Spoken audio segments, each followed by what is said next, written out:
Hi everyone, my name is Angie Perez from Agent Know-How. If you're looking at my screen right now, you're going to see that there's a woman in the picture there. That's me.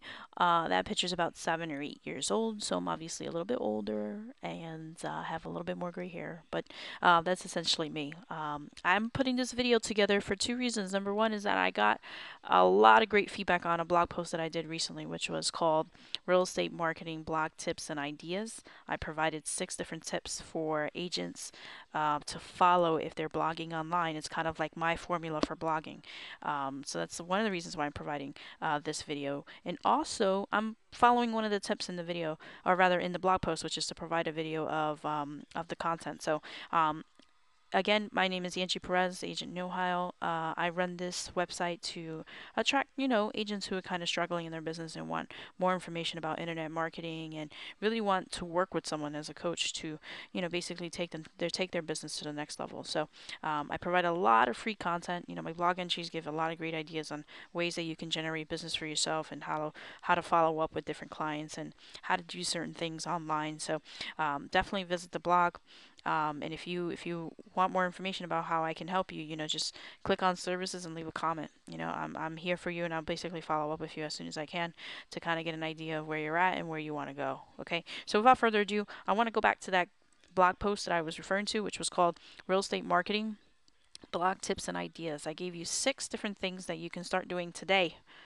Today, I repeat, today, you can do these things today to kind of give you an idea of what strategies will lead to the actual results, which is that people are going to opt in, people are going to call you, people are going to inquire about your services. Okay, so the very first thing, and I think most agents are familiar with this, so I'll go over this very briefly, which is that Google provides us with a free keyword tool. Use it, find out what people are searching for, type in a particular search term and find out what's the volume of that particular search term, and then write an article that kind of, or a blog post that kind of answers that question. So this is the Google keyword tool. Just type in whatever phrase you're trying to target for and just figure out whether or not that's a popular phrase. If it is, go ahead and blog on that topic. Okay. The next thing is that if you're blogging, focusing on a specific keyword, just make sure you have a great a keyword density of 5.5. And what that means is that for every 120 words, your keyword somewhat appears in that section or in that segment.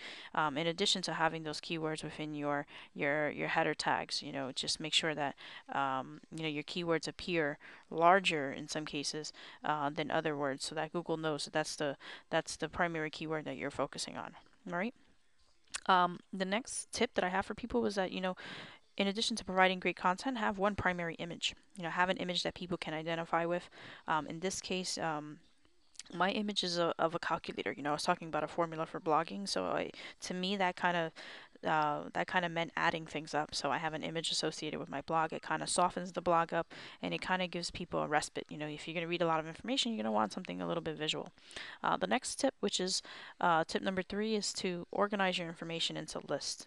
Here in this blog post, you can kind of see that there's tip 1, tip 2, tip 3.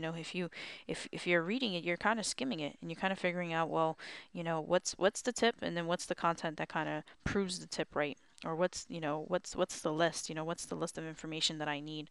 So I think people are obsessed with lists. Think outlines, think headings, think subheadings. Get people to kind of read sections of your blog. Okay. The next tip is to link to other sites. Early on in your blog post, if you're going to link within your blog, you can link to something else within your blog, or you can link to other websites. Those other websites might create traffic opportunities for you. So if you look at the blog post that I wrote, I'm linking to a section in my blog here, but then I'm also linking to the Google keyword tool.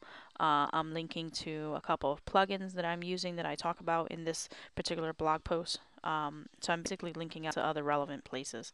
Last 2 tips, and I'm going to go over this very briefly, is that add some type of video to your blog entry. It'll make things really clear for people. And then the last tip is to have a call to action. If you're going to provide great content to people, you're going to want to follow up with them, and offer them something for free. I think there's a lot of value in offering things that are fair trade. You give me your contact information, and I'll give you something back. In this case, I have a Aweber form, and I'm providing a free ebook. Those are the tips. Now go use them.